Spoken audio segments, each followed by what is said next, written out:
আজকে তুমি তোমার বাবার উপর রাগ করেছ, তার কথায় বিরক্ত হয়েছ, হয়তো ঝগড়াও করেছ। কিন্তু মনে আছে, একটা সময় ছিল বাবার কোল ছাড়া তুমি ঘুমাতে পারতে না, বাবাকে না দেখলে কেঁদে ফেলতে। তাহলে আজকে সমস্যাটা বাবার বয়সে, নাকি বদলে গেছো তুমি? একটা প্রশ্ন করি, যে বাবা তোমাকে তিলে তিলে বড় করেছে, একদিন যদি সেই বাবাই তোমার কাছে বোঝা হয়ে যায়, তাহলে দোষটা কার? বাবার নাকি সময়ের? তাহলে শুনো, শহরের কোলাহল থেকে দূরে এক গ্রামে থাকত বৃদ্ধ অবসরপ্রাপ্ত শিক্ষক রহমত সাহেব এবং তার একমাত্র ছেলে আরিয়ান। আরিয়ানের মা মারা গেছেন সে যখন অনেক ছোট। তারপর থেকে রহমত সাহেব নিজের জীবনের সবটুকু সুখ বিসর্জন দিয়ে ছেলেকে বড় করেছেন। নিজে একটা পুরনো ভাঙা সাইকেলে করে টিউশনি করতে যেতেন, ছেঁড়া জুতোয় তালি দিয়ে পড়েছেন। কিন্তু আরিয়ানের পড়াশোনা বা শখের বিষয়ে কখনো কমতি রাখেননি। আরিয়ান এখন বড় হয়েছে, শহরের বড় এক কোম্পানিতে দামি চাকরি করে। কয়েক বছর হলো সে বিয়ে করেছে, কিন্তু বিয়ের পর থেকেই আরিয়ানের আচরণে এক অদ্ভুত পরিবর্তন আসতে শুরু করে। তার কাছে মনে হতে থাকে তার বাবা এই আধুনিক ফ্ল্যাট বাড়িতে বড্ড বেমানান। বাবার পুরনো আমলের অভ্যাসগুলো আরিয়ানের স্ত্রী রিনার কাছে বিরক্তির কারণ হয়ে দাঁড়ায়। একদিন রাতে খাওয়ার টেবিলে রিনা আরিয়ানকে বলল, দেখো আরিয়ান, তোমার বাবা যেভাবে শব্দ করে চা খান বা পুরনো সব গল্প শোনান, এতে আমার বন্ধুদের সামনে লজ্জা পেতে হয়। উনার জন্য আলাদা ঘরের ব্যবস্থা করে দাও। আরিয়ান প্রথমে প্রতিবাদ করতে চাইলেও রিনার চাপের মুখে নতি স্বীকার করল। রহমত সাহেবকে ঘরের এক কোণে ছোট একটা ঘরে সরিয়ে দেওয়া হলো। বৃদ্ধ মানুষটি কিছুই বললেন না। তিনি বুঝলেন সময়ের সাথে সাথে তার প্রয়োজন ফুরিয়ে এসেছে। তিনি শুধু চেয়ে থাকতেন তার শৈশবের সেই ছোট্ট আরিয়ানের দিকে, যে একসময় বাবার আঙুল না ধরে ঘুমাতে পারত না। এক শীতের সকালে রহমত সাহেব খুব অসুস্থ হয়ে পড়লেন। তার প্রচণ্ড জ্বর এবং শ্বাসকষ্ট হচ্ছিল। কিন্তু আরিয়ান তখন তার অফিসের এক বড় প্রজেক্ট নিয়ে ব্যস্ত। রিনা বিরক্তি নিয়ে বলল, বুড়ো মানুষ, একটু সর্দি জ্বর হতেই পারে, এত অস্থির হওয়ার কি আছে? রহমত সাহেব অন্ধকার ঘরে একাকী কাঁপছিলেন।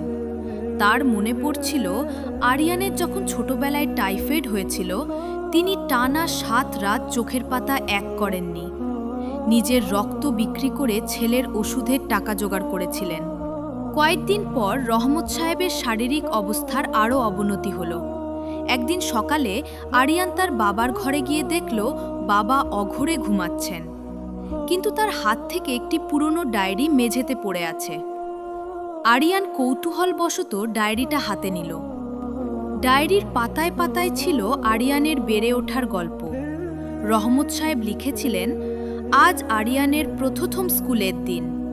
ওর জন্য একটা নতুন ব্যাগ কিনতে গিয়ে আমার নিজের মাসের ওষুধের টাকাটা ফুরিয়ে গেল। তাতে কি, ছেলের মুখের হাসিটাই তো আমার জীবনের শ্রেষ্ঠ ওষুধ। আরেক জায়গায় লেখা ছিল, আরিয়ান আজ প্রথম বড় বেতন পেয়েছে। ও আমাকে একটা পাঞ্জাবি কিনে দিতে চেয়েছিল। আমি মানা করেছি, কারণ আমি জানি ও নতুন সংসার শুরু করছে, ওর অনেক খরচ। আমার পুরনো পাঞ্জাবিটা তো এখনো দিব্যি আছে। শেষের দিকের একটি পাতায় লেখা ছিল, যা দেখে আরিয়ানের কলিজা যেন ছিঁড়ে গেল। আজ রিনা বলছিল আমি নাকি এ বাড়িতে বোঝা হয়ে গেছি। বাবা হিসেবে হয়তো আমি ব্যর্থ, কারণ আমার ছেলেকে আমি শুধু সফল হতে শিখিয়েছি, মানুষ হতে শেখাতে পারিনি। তবুও দোয়া করি আরিয়ান যেন সুখী হয়। আমার কবরটা যেন ওর অফিসের রাস্তার পাশেই হয়, যাতে রোজ একবার হলেও ওকে আমি দেখতে পাই। অনেক দেরি হয়ে গেছে। আরিয়ান ডায়েরিটা বন্ধ করে চিৎকার করে বাবাকে ডাকল, বাবা, বাবা দেখো আমি এসেছি। কিন্তু রহমত সাহেব আর সাড়া দিলেন না। তার শরীর তখন হিমশীতল হয়ে গেছে। তিনি চলে গেছেন এমন এক দেশে যেখানে কেউ কাউকে বোঝা মনে করে না। আরিয়ান ডায়েরিটা বুকে চেপে ধরে ফ্লোরে বসে কাঁদতে লাগলো। তার মনে পড়ল বাবা তাকে সব সময় বলতেন, বাবা, সময় বড় নিষ্ঠুর। একদিন যখন তুই আমার জায়গায় আসবি তখন বুঝবি হারানো জিনিস আর ফিরে পাওয়া যায় না। আজ আরিয়ানের সব আছে, টাকা আছে, গাড়ি আছে, প্রতিপত্তি আছে, কিন্তু সেই মানুষটি নেই যার জন্য সে আজ এই অবস্থানে। রিনা পাশে দাঁড়িয়ে দেখছিল, কিন্তু আরিয়ানের সে কান্নার আওয়াজে পুরো বাড়িটা যেন এক বিষণ্ণ নিস্তব্ধতায় ডুবে গেল। শেষ কথা, সময় থাকতে বাবা মাকে ভালোবাসুন, কারণ তারা চলে গেলে আপনার সব কিছু থাকলেও আপনি ভেতর থেকে শূন্য হয়ে যাবেন।